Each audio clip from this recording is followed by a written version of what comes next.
Welcome to the LDN Radio Show, brought to you by the LDN Research Trust. I'm your host, Linda Elsiegood. I have an exciting lineup of guest speakers who are LDN experts in their field. We will be discussing low-dose Naltrexone and its many uses in autoimmune diseases, cancers, etc. Thank you for joining us.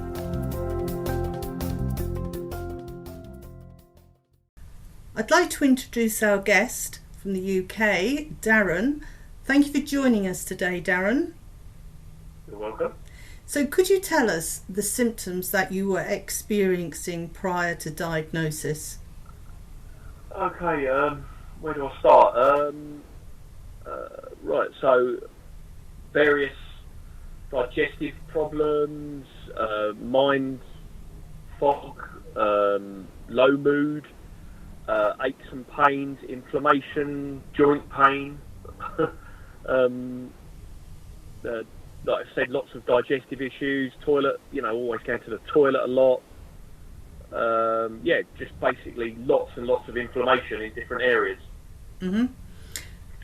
So, describe to us what a typical day would have been like for you, from when you got up to going to bed. What was your life like? Right, well, it was different day to day. Some days I would be fine, might have a sore back or sore ankle or something like that, or sore wrist, when I get up, and then just not feeling great all the time, and like I say, low mood. So I'd go to work. I was reacting to lots of foods that I would eat. Lots of feeling sick and throwing up quite a bit, and that went on. It's like I say, sometimes it was worse than others. It could be I could go days sometimes without too much problems, and then other times, I'd miss work. I couldn't get out of bed sometimes. The pain, like the inflammation in my back or my joints, my heels at one stage, where I couldn't walk on them. And there was never no let up from something going on somewhere. Mm-hmm. So that's what it would be like most days. Like I say, there would be periods of time where I wouldn't be too bad. But then there'd be other times it would. I mean, over the last few years, it got really, really bad. Okay.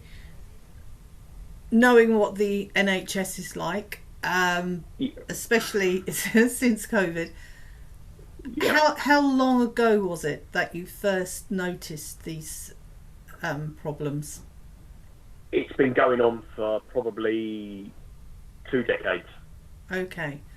So I'm not actually longer. I'm 49 now, and I was 22, I suppose, roughly, when it started really getting bad. Right. Wow.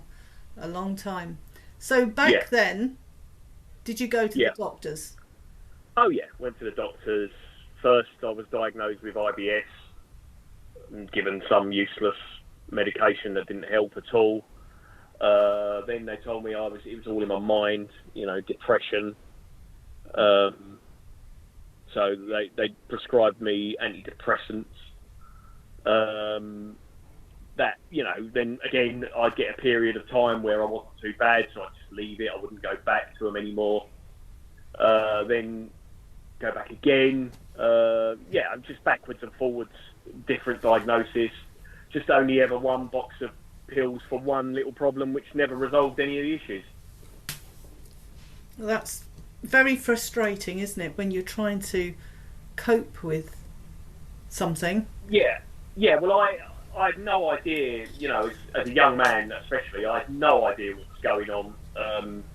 It's only as I got older and done a lot of reading myself and started to understand autoimmune issues, that I started. But the more I seemed to push towards that with the doctors, with the GPs, the more they pushed me away. They just didn't, they weren't interested in what I had to say.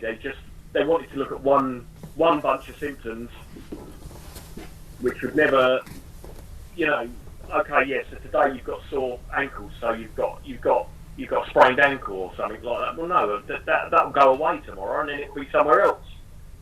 You know, they never really wanted to listen to what I was trying to tell them, and then you start to feel like you're becoming a bit of a pest to them. So yeah, that went on for a long, long time. Well, you must have been feeling quite desperate by the time you got a diagnosis. And how did the diagnosis come about? I started, as the years have gone by, obviously the internet's got better, haven't we? I started following doctors on social media, and there's a lot more talk about autoimmune stuff and MCAS basically. And I found a doctor. Do you want me to say her name or? Not really, no. No, you can say where.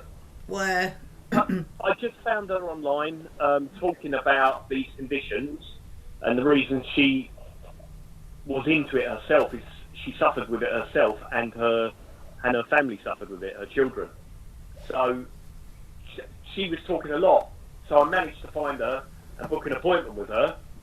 And yeah, within no time at all, she'd given me a diagnosis, sent a letter to my GP. My GP referred me to an allergist, which, as quick as he referred me, they backed the referral to him saying, no, we don't deal with that condition. And since then, I've had no help off the NHS at all, and the only help I'm getting is through private doctors, which I have to pay for. So, and then obviously, I've been to some other kind of, functional medicine doctors and holistic people, and I mean, most of them are great, actually. I've got a lot of relief and help with them kind of people, and one of them suggested LDN, and that's how I ended up on LDN.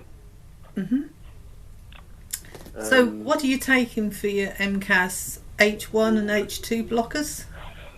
I don't always take the H1 and H2 blockers. If I'm going to be naughty and go out and eat something I shouldn't, or if I'm going to drink alcohol, I'll take the H2 blockers. Now it's seasonal time, so I know the H1s will be out, or it's H1s for like cetirizine and yes, for H2s for matadine, isn't it?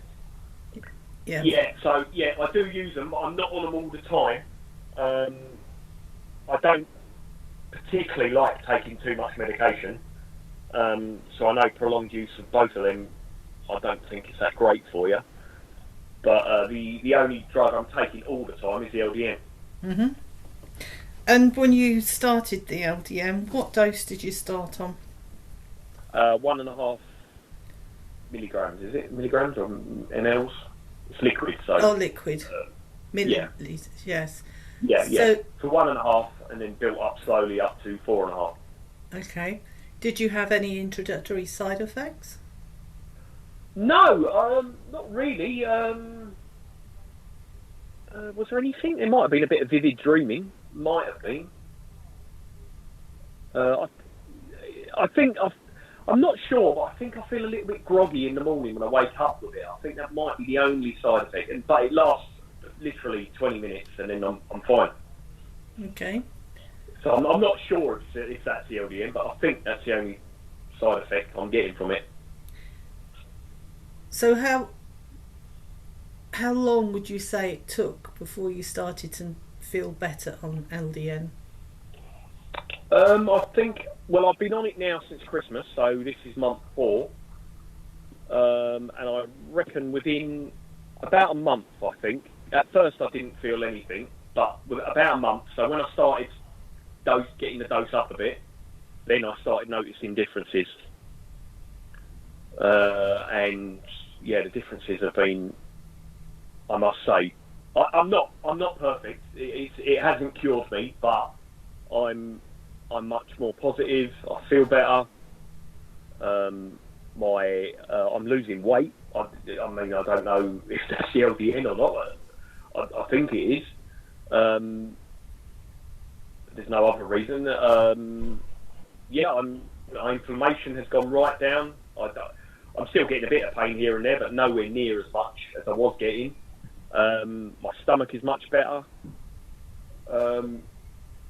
In general, really positive things to say about it. Well, I would have found it years ago. Yeah, I bet.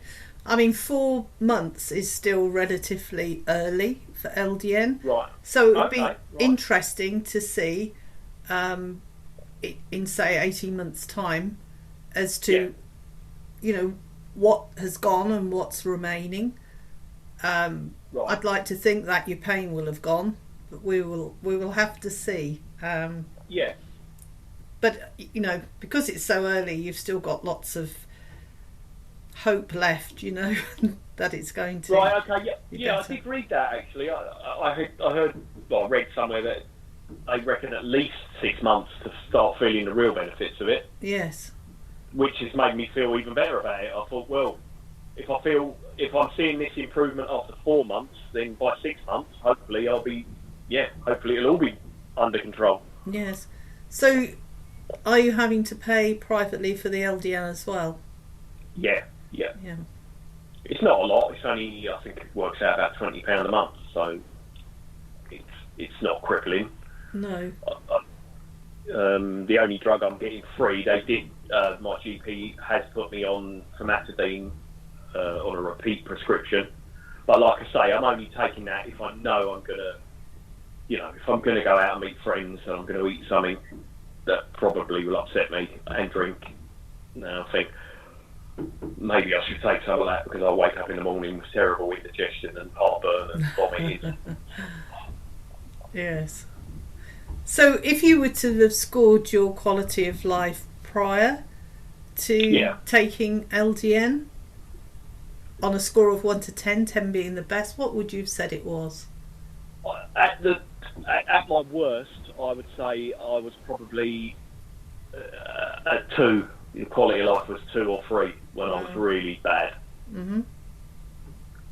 Yeah, and now I'd rate it at a 7 or 8, and then hopefully, like you say, after a bit longer, maybe I'll get to that 10.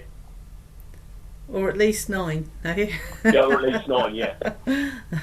That would be amazing.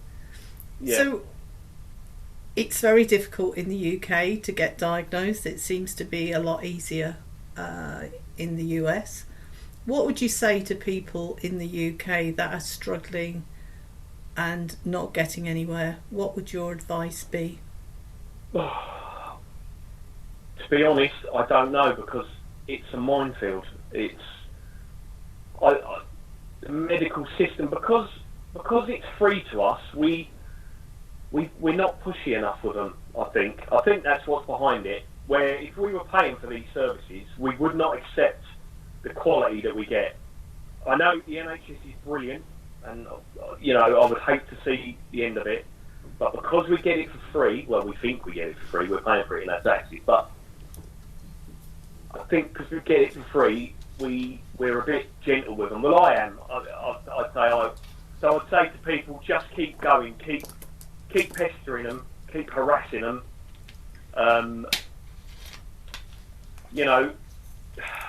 It's very hard to change your GP as well. I know that's a problem for me. I just found my GP, one of them, I had a screaming argument with him one day because I was trying to get across to him, this is, there's something wrong with my immune system. It's got to be my immune system. And he just, they don't want to listen to someone who's not educated in medicine, I suppose, is the best way of putting it. Mm. And who knows your body better than you? Exactly. That's what I was trying to get across to him. I had a terrible flare in 2015, and my legs went black and blue, like my mast cells must have been going bananas. And I went to A&E because we were that worried. I was terrible. I lost in about 3-4 weeks. I lost 3 stone. Oh. I just wasted, and it started with an ear infection, and I just went really rapidly downhill. And I ended up, they gave me 1 course of antibiotics after another, which just put me into a worse spiral downhill until someone I know worked in another GP's practice, and she said to me, "I'm a manager here. Come and see one of my GPs." And I walked in the door, and she diagnosed me as I walked in the door. She said, "Your immune system's on fire. You need to go on steroids." And I mean, she literally watched me walk in the door, and I thought, "Wow, this is amazing." Like all these other doctors that keep telling me I've got some kind of infection, and putting me on more and more antibiotics, which was making me worse because my body was reacting to the antibiotics. And yeah, so again, I found a brilliant doctor, but I couldn't change to her.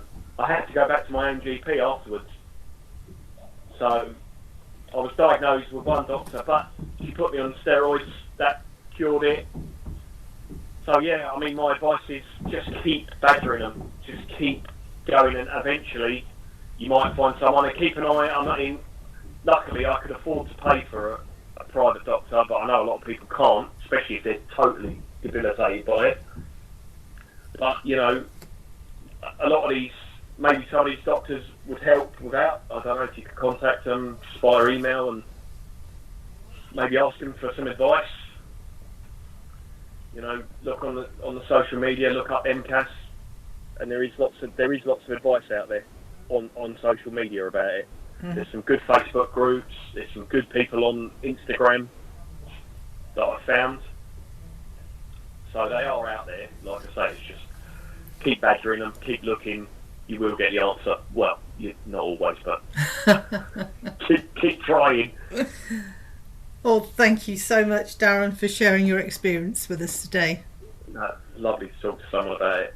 Not many people want to listen to it because they're so sick of you hearing you whinge on about your health. So it's nice to talk to someone who wants to listen. Thank you. I'm Dr. Leonard Weinstock, a guy who's been prescribing LDN since 2005, and I've seen the wonders. And I keep on seeing them, especially in hard-to-diagnose conditions.